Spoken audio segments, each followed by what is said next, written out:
and I traveled to a lot of the reservations all over the country, and things were not well organized then.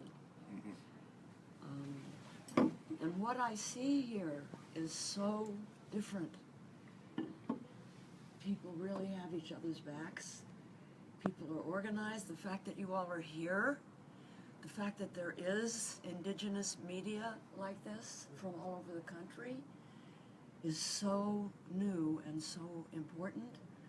The fact that there's a youth council, the fact that everything that I've seen, people helping each other, people having a media hill, people, you know, there's an organization, and that didn't used to be the case. So I congratulate all of the tribes for doing what they're doing here. This is historic, everyone coming together this way. And in spite what we hear outside of the camp and outside of Standing Rock, what I feel when I'm in camp is unity and people caring for each other, providing food for each other, providing wood for each other, and heat. Now they're starting this amazing school, which I would like to be part of in the future, because I'm going to be back. But this is really a tale of two cities, the situation here. I'll start with the positive part of it, is Native people who have, from the very beginning, from way before I was born, have been telling white people what needs to happen if we're going to survive, that we are one with the earth, with the water, with things that grow, and that if we don't respect that and live in harmony with nature and respecting nature, that we can't survive. And yesterday I was very moved when the elder that made the prayer at the luncheon of thanks. Remind me his name, Leah? Jay Taken Alive. And he said, when you pray, lift your palms up to the stars, because we come from the stars. And, you know, I realize that has now been proven by science. We are all made up of molecules from the stars. And quantum physics shows that we are all one. We are just waves of energy. And it moved me so much because the Native people have known that from the beginning. They didn't need science to tell them that. And it's to our detriment that we didn't pay attention. And we're at a situation now where it's almost too late. We've done so much damage. You know, Sitting Bull said the love of possession is a disease with them. And that's what we're seeing here. The love of possession is a disease with them, which means greed. And that's what the pipeline represents, greed. We don't need fossil fuel. We have wind, we have sun. In fact, that green energy is less expensive, and it provides more jobs than fossil fuel industries do. And so this is the direction that we have to go in, and this is what the people that are gathered here, standing with Standing Rock, are saying in a prayerful way. Pipelines and oils that can desecrate sacred land and spoil our water will be the end of humanity. Not just Native Americans, not just the people who live here, but everyone.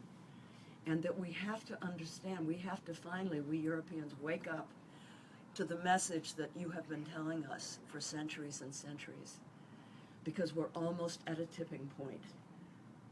Once we pass the tipping point, there's no going back. One of the reasons that I'm so moved and happy that I've been here is that it's a message of hope, especially from the young people. And you do feel that the ancestors are here. You feel that Sitting Bull is here. Yesterday during the prayer, I saw the presence, and my friend with the youth council, Leha Spoonhunter, he showed me a photograph that was taken, I believe, in early October, when the youth went down to the front line as a group, peacefully in prayer, and photographs were taken. And in the black sky above them were these orbs of light. And I saw them and I knew what they were because I've seen them in other photographs before, in other sacred places like in Ireland. And those orbs are spirits, and they go to people who need help and support, and that was so moving, and I know that it's true. And I wanted to come here now, and I wish I could stay longer, but I'll be back,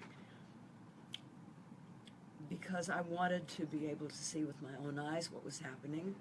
One of the good things about it being celebrity, and Francis Fisher, my friend, and we're here too as celebrities, because we're like repeaters. You know, you have a valley here, and then you have a big mountain, and then a valley. And in order to get the message from this valley to that valley, you have to have those repeaters up on the hill, the signals that pick up the signals.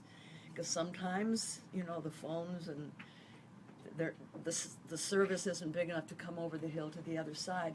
Well, when you're famous, one of the things that we can do is be repeaters to help bring your voice up over the top. That's what I view our role as. Not to, you know, get acclaim for ourselves or anything like that, but to try to carry the message out. And the message for me is a message of hope. The message is to tell people that you are here unarmed, that you are here in prayer and in ceremony, no matter what the police say. They are lying to justify what they're doing, so what's new? And we have to get the truth out, and I will do all I can. I pledge myself to Standing Rock and to everyone, all the warriors that are here in prayer and ceremony and peace, that I will do everything I can to help not only stop the pipeline, but to help create a healthy community going forward. Francis? I think you said it all. I've been here since Sunday before last, almost 2 weeks, and I had a couple of contacts here in camp, and I have met so many people who have opened their arms to me and given me the most amazing hugs, because I've been watching. I follow digital smoke signals, the amazing work of Myron Dewey, but there's nothing like being here and feeling what it is to be at camp. It was very distressing for me to be on the bridge last Sunday when the militarized police attacked the prayerful people, the water protectors. I didn't get right up to the front lines, but I got close enough to record, and there in the recordings you could hear people singing and playing their drums.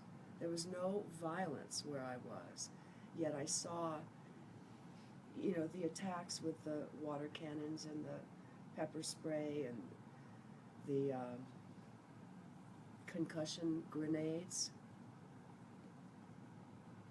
And I've never seen anything like that. It was as if they were at war with these peaceful people. And I opened my room to the medics who had worked all night. And some of the stories they told, some of the photographs they showed me, not of people, but of the welts that were on bodies. And the bean bags, I never knew they make such an impact and bruise, and then the pellets they spray out and hit the other people who are around that person who got hit. I'm thinking, why are they so scared of prayerful people? people who are the original environmentalists. You all know what it is, as Jane said, how to take care of the land, how to take care of the water, how to take care of your next 7 generations. And it's a message that I think one of the positive things that is coming out of this terrible situation, which I feel is ground zero for so many issues, is that people are learning about you in a different way. I've never heard of a group who speaks about prayer in such a way that is what your culture is. You know, it's all about prayer, and it's something that seems to be lacking in the European corporate structure. I don't know. I don't know where to go from here, except that I know that I want to get this out to the mainstream media. Now that the election is over, it would seem like there could be a little room for something other than who the next cabinet people are going to be. I think about how there has been no communication from our president about this, even though Kendrick Eagle, I don't know if you all saw his video, you know, he's one of the youth who went to see President Obama, and he told his story, and the president said that he was going to help. As long as he was in office, he would help. And he's got how many weeks left, and he's still yet to help? I don't understand what the silence is. I bet he will. I feel he will. When? Well, Before January 1st, I hope. I think. Yeah. I just feel that he will. Well, the moment he said we'll let it play out in a few weeks, look what happened. You know, we're living like in dog years here where he's making decisions. You know, we know he's listening. We know he's watching. He came to Standing Rock, and he met with the youth, and he was apparently very, very moved, deeply moved, he and Michelle. And as a result of that visit, he created Indigenous Generation? Generation Indigenous, which has, from what I've heard from the youth that I've spoken to, been a really wonderful thing. Because the more intercommunication, intertribal communication, the more stories can be exchanged, the better. And I think we can bring back those feelings in him before he leaves office. Well, yes, we pray. He proclaimed the month of November Native American Heritage Month. And people are being thrown into jail and arrested and attacked by militarized police and lied about, trying to turn the story around and make it look like it was the water protectors who started fires, when you can see it all in the footage. Yeah, In Myron Dewey's footage, you can see the truth. I mean, what I've been doing is putting out that the Department of Justice needs to be called, and the number is 202-514-2000, extension 4, and you can call on Loretta Lynch to have an investigation of the human rights violations here at Standing Rock, perpetrated by the Morton County militarized police upon the peaceful water protectors of Standing Rock.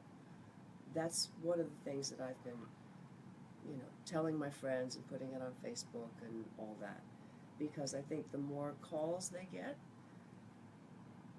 the more they're going to realize they've got something serious on their hands. Because what I don't want to go into fear about this, but my feeling, and it's around the camp, that the next attack could be worse. It could be deadly. I mean, Sophia, if that explosion had not hit her arm and maybe been a foot higher, it could have hit her heart or her face. and she may not have lived. This is insane to have this kind of reaction to what people want, which is clean water, and not just for them. It's not just for your tribe. It's a representation of what's happening all over this country, of people who have been pushed down and pushed around and marginalized and hurt by what, as you say, the European white people who are now the corporate overlords. And One bit of good news that I heard yesterday is that Native woman who has worked for many years with the United Nations on behalf of Indian country, there is going to be, I don't know what to call it, a hearing, a meeting at the United Nations about Standing Rock on December 9th. I don't know exactly what that means in the long term, but it's a moral victory that they are hearing that they will hold this meeting, and I'm going to try to go to that, and I know many others will too. And the price of oil is dropping. The price of solar and wind is dropping, so it's labor intensive, so it makes more sense to go green than to go fossil fuel.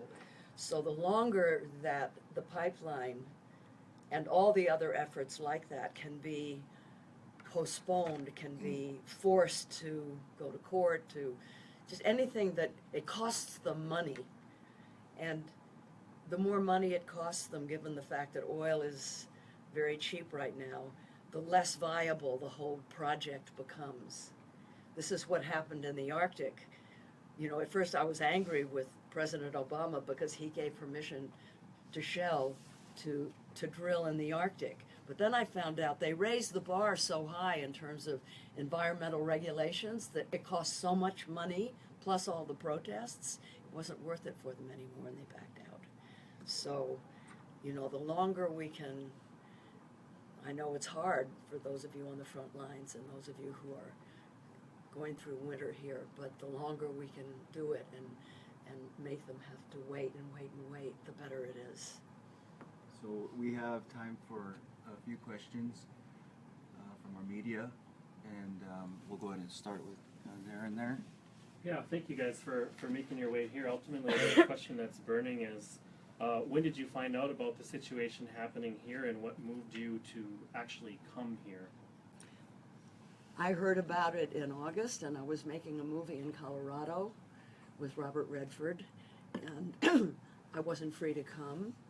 He did a PSA for Standing Rock. So as soon as the movie was over, a week later, I came. Shailene Woodley, our warrior goddess.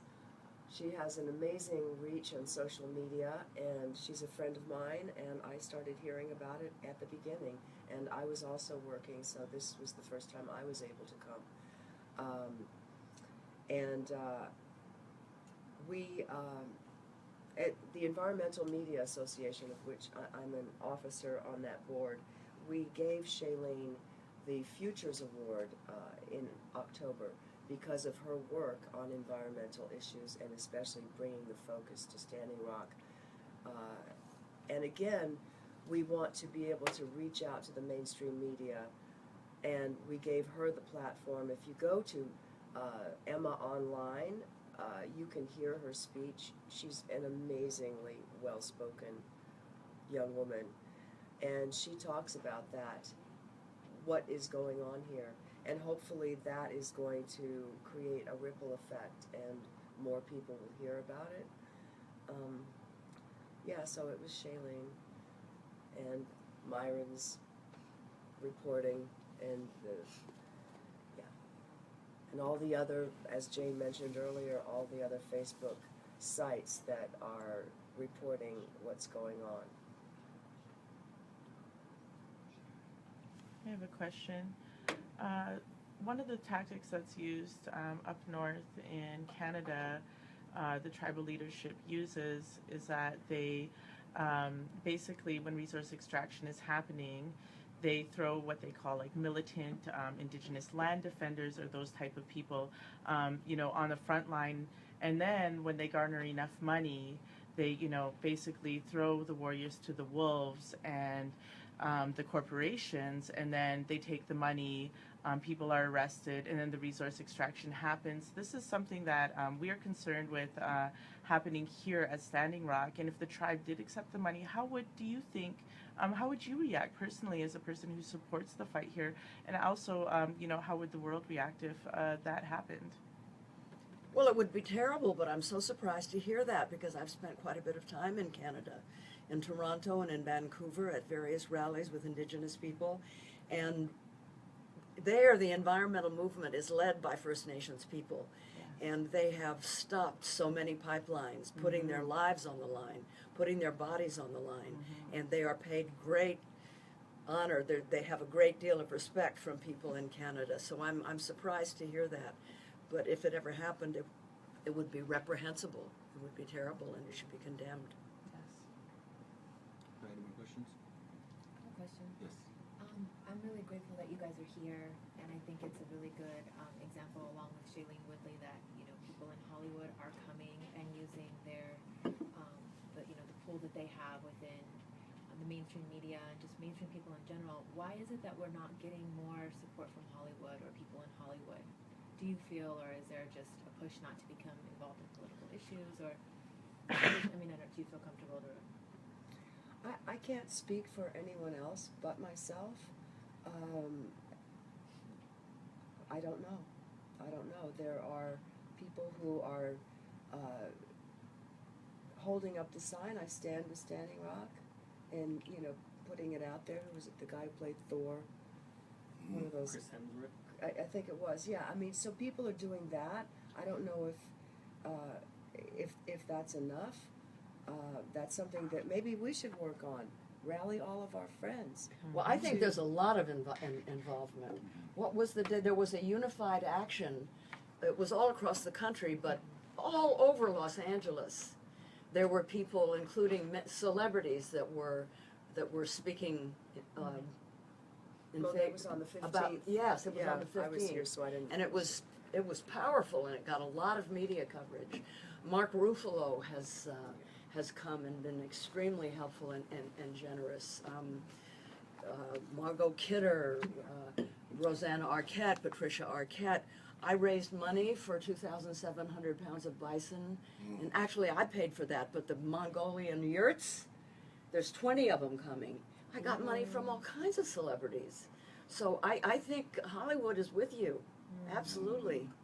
Not everybody can come here, but there's a tremendous amount of support. Like, since I've been here, I have seen, with the help of Leah, what some of the needs are, and I'm going to go back and I'm going to ask them for money, and they're going to give it, and I know they will. I have a question. I think what's important for us, for you guys, for our Native media, is to be prepared on behalf of your tribe, your community, and to be fully ready to articulate our needs, what we're doing here, what we need with media, and what's going on here at the different camps. That's what I've seen. And so when we see our non-Native relatives coming in, we can hand them something to educate, but we also need our non-Native relatives to have somebody there to educate them, because we're spending a lot of time re-educating America. We know everything about Americans, everything, because we've been forced in colonization. But still, America knows nothing about us. And I think that in the reporters I've had come down, we've had very big issues with Fox not telling the truth. We can heartfelt, we can cry to them, but that time has passed. The other one is coming to us, well, we're here to help you. Well, we're already helping ourselves. Where were you in the last 100 years, Right. the last 10 years, last 5 years, and where we are today? So it's important for our non-Native relatives to find those ones that can help articulate what's happening through Indian country, through our Native professors, our scholars, our medicine people that we have that can help educate.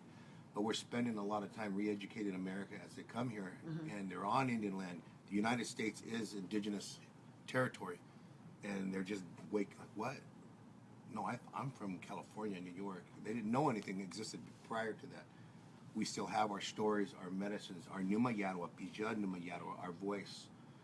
And that's very important. So to honor us is to honor us by educating yourself before you get here. And then to get here, we're having a tough time taking care of the people, and then to come here homeless is not okay. To come here with no, other support just to be taken care of is not okay. That's what we're also seeing many people walk around. And then is to help educate that not all these actions are by all of us. So when we see hurt people, indigenous people doing actions that clearly show that they're hurt, outwardly hurt, and it's not a part of prayer, we need everyone to know that that's not us. It's part of our people that haven't healed yet. Yeah, yes. And it's so important to let our own Empathy relatives is know needed that. to understand. That's Yes. what And- comes, yeah. And I recognize that when I'm there, but just to let her, I apologize ahead of time when you run into somebody like that, to let them know they're not fully healed, and they express it in their actions, in their media, and what they do, what they say, their social media. So just to share those things, and you guys, Yeah. you've been around many of our indigenous people, who can articulate it very well. Yeah. One of the things that has moved me so much, I met the woman. Who's the woman that with the bright red lips that runs the school? Elena, yeah. And so she speaks Lakota, and she's teaching her young children to speak Lakota, and her father was too ashamed because he was taken away and put into one of these schools and made to feel ashamed about Indians, and of course it was illegal to speak the language, and so he never taught her. So the fact that she is speaking and the grandchildren are speaking is now helping him heal Yeah. to where he speaks the language now with no shame. Yes. And That is such a profound circle through the generations back, oh, definitely. And, when I first started being involved in Indian country, there was a big debate then in 1970, assimilation or tradition. And it was especially in the Indians that had become urbanized. They were more for assimilation. And now it's so clear that going to traditional ways, keeping the language alive, knowing where you come from, knowing the real Howard Zinn version of history. I say Howard Zinn because he wrote the People's History of the United States, and it tells the truth, which most schools don't teach, and how important it is for Indian youth to know their own history. Yeah. And that's why I really want to support this school that's developing at the camp, which is so beautiful. And I'm going to be writing an article for Huffington Post, and I hope you'll all be happy with it, but I want to tell the positive stories. Yeah, you've been a part of it a lot of years, especially with Lynetta Warjack. But that's been the biggest issue, is re-educating. But I also want our viewers to know that from one indigenous person to the next is a different opinion depending on their healing from the historical trauma. So I've seen people come with beautiful teachings. I've seen people that only know those teachings, and they'll talk at you, not to you. And then I've also seen elders chew people out just because they're non-native, and then the non-natives leave, and they're like, "Hey, he was angry." Then I went and spoke with the elder, and he had no idea that they were from another country. Yeah. So it helped him heal, Yeah. and it's to recognize that not everyone is in the same spot. Yeah. But for our non-native relatives to educate them where we are today in Yeah. the 21st century, That's the good. second decade, our existence is the resistance. Mm-hmm. So we have time for one more question. I have, what we've noticed in ceremony is that the empowerment of the women is becoming very strong in our ceremonies. And I just wanted to know if that translates to you and what you've witnessed of how the women are standing. It's so moving to me. As I said earlier, when I came to camp, the hugs that I would get from the women, it's, the old Hollywood hug is like this, right? Hey. But they fully embrace, and I could feel myself relaxing and blending in with the people who hugged me, especially the women at first. And just that simple act of holding is so healing. And they're our mothers, and to me they represent the water. They represent Mother Earth, because women can have children, and that's what Mother Earth does. But women are also warriors. Women are Hell going to the yeah. front line. That was the one Hell problem I yeah. had with the prayer yesterday, when the elder was speaking of the quote from Sitting Bull. I don't fight because I'm on the offensive. I fight to defend women and children. And I'm thinking, you know, we don't necessarily need people to fight for us. We can fight. And all around the world, you know, the saying is, women hold up half the sky. Women are leaders in a different way, but we need both. Yeah. We need both. But women are the agents of change, especially young women who haven't absorbed the oppression for as long. And so the young ones are the ones that we have to give our attention to, because they can become the leaders. I mean, Winona LaDuke, Wilma Mankiller, talk about fierce leader. My God, she was such a great chief of the Cherokee. So, yes, women are the future. The girls are the future. The girls will bring the boys along. That's what I think. Leah? Well, this movement has been started and led by youth. What would you say to them, to Native youth, to continue? Like I said, they've been a big part of this movement, starting with the run to Washington, D.C. What would be your message to them? I asked the tribal chief, the tribal chairman, David Achenbeau, where did the strategic focus on water come from? And he said it was the young people who said, we have to fight for the water, and we have to fight prayerfully, but we have to fight. And it was the young who ran to Washington, and that experience of the running was what made a lot of people aware of Standing Rock. And I think, God bless the youth. Stay strong.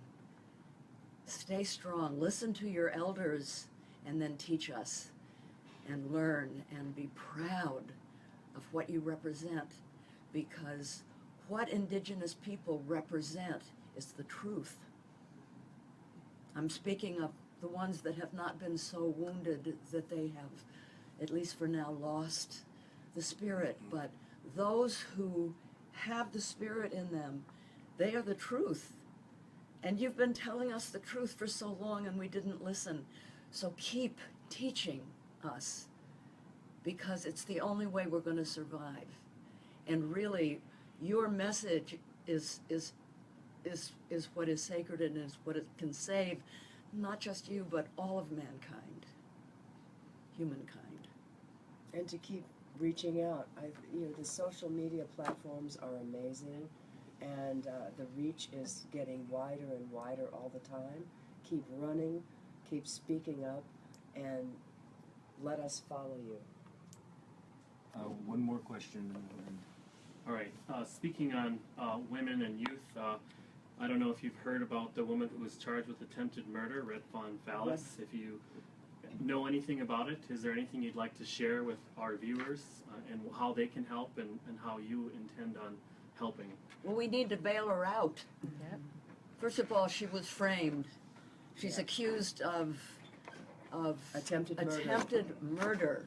They said she had a gun, and the videos and the witnesses that were there say that was not true. She couldn't possibly have a gun. She was being pinned to the ground by police officers, and nothing of that that was used to arrest her and put her under serious charges in jail with more than $100,000 bail. And why did they do this? I've learned from Leha that she is one of the fiercest of the women leaders, that she is very, very, very important to the camp. And so they've taken her out, and we have to try to raise the money to get her out of jail and then make sure she has good lawyers and good defense, because it's a frame-up. And there is a documentary that's being assembled as we speak. The other great thing that's happening here at camp is that everyone is sharing their footage. There's no like, oh, this is mine, you can't have it. Everybody's sharing their footage. And so there are about 3 or 4 different filmmakers who have done some pieces, and it's being edited together so that that can go out. You know, John Quigley, who does the aerial art, he did the big free red fawn with people's bodies, and took a photograph from his drone. And we've got that footage. We've got interviews with her relatives, and that's all being put together. And is there a fund?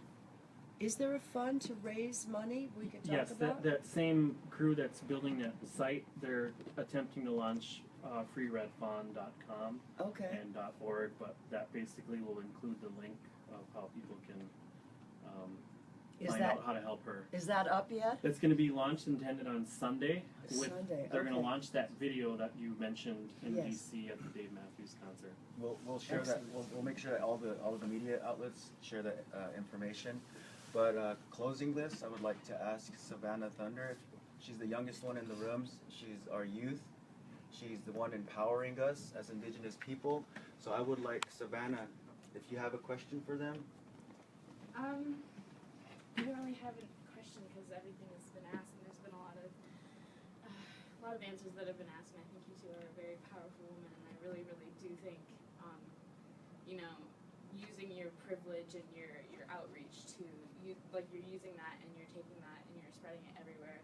And I know my community, my youth, were so influenced by media, and I know that any ounce of help is really, really grateful, and I'm really overwhelmed because I really want to share as much as I can, and I think with women like you, it's a lot, so I want to thank you from youth. Thank you. Did you want a question, to ask a question? No, okay. Right now. Yeah, well, thunderclap it, right? Thunderclap it. Thunderclap it on Sunday. So on behalf of the Standing Rock Sioux Tribe, the camps, the youth, the Indigenous youth, the people, Indigenous media, we would like to say thank you to each of you for taking the time out of your busy schedules for coming here to Standing Rock and showing your support and standing in solidarity and prayer with us.